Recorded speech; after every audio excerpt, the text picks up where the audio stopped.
High risk ക്ലയൻസിനെ deal ചെയ്യുമ്പോൾ പലപ്പോഴും തെറപ്പിസ്റ്റിന് വരാൻ ചാൻസ് ഉള്ള കുറച്ച് മിസ്റ്റേക്സിനെ പറ്റിയാണ് നമ്മളിനി സംസാരിക്കാൻ പോകുന്നത്.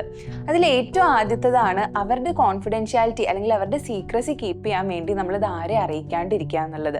പലപ്പോഴും നമ്മൾ ഈ കോൺഫിഡൻഷ്യാലിറ്റി കീപ്പ് ചെയ്തതിന് ശേഷം ക്ലയൻറ്റ് അത് ഭയങ്കര വലിയൊരു ആക്ടിവിറ്റി എന്തെങ്കിലും ചെയ്തിട്ട് അവർക്ക് റിസ്കി ആയിട്ടുള്ള എന്തെങ്കിലും ഒരു കാര്യം ചെയ്തതിന് ശേഷമായിരിക്കും ഇത് ബാക്കി എല്ലാവരും അറിയുന്നത്.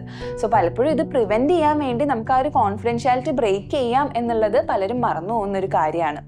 പിന്നീടുള്ളൊരു കാര്യമാണ് ക്ലയൻസിൻ്റെ ഉള്ളിലുള്ളത് എന്താണെന്ന് മനസ്സിലാക്കാൻ വേണ്ടി ഡയറക്റ്റ് ആയിട്ട് ക്വസ്റ്റ്യൻസ് ചോദിക്കുന്നത് പലപ്പോഴും തെറപ്പിസ്റ്റ് അവോയ്ഡ് ചെയ്യാറുണ്ട്. ചിലപ്പോൾ അവർക്കത് അൺകംഫർട്ടബിൾ ആയതുകൊണ്ടായിരിക്കും, അല്ലെങ്കിൽ ക്ലയൻസിന് അത് ബുദ്ധിമുട്ടാവുമെന്ന് വിചാരിച്ചിട്ടായിരിക്കും. പക്ഷേ അവരുടെ ഉള്ളിൽ എന്താണ്, അവർ ഈ ഒരു സിറ്റുവേഷനിൽ എന്താണ് വിചാരിക്കുന്നത്, അവരെന്തെങ്കിലും പ്ലാൻ ചെയ്തിട്ടുണ്ടോ എന്നൊക്കെ മനസ്സിലാക്കാൻ വേണ്ടി ഡയറക്റ്റ് ക്വസ്റ്റ്യൻസ് ചോദിക്കുക എന്നുള്ളത് ഭയങ്കര ഇമ്പോർട്ടൻ്റാണ്. സോ ഒരിക്കലും നമ്മൾ അതിലൊരു മടി വിചാരിക്കാണ്ടിരിക്കുക എന്നുള്ളത് ഭയങ്കര പ്രധാനപ്പെട്ട ഒരു കാര്യമാണ്.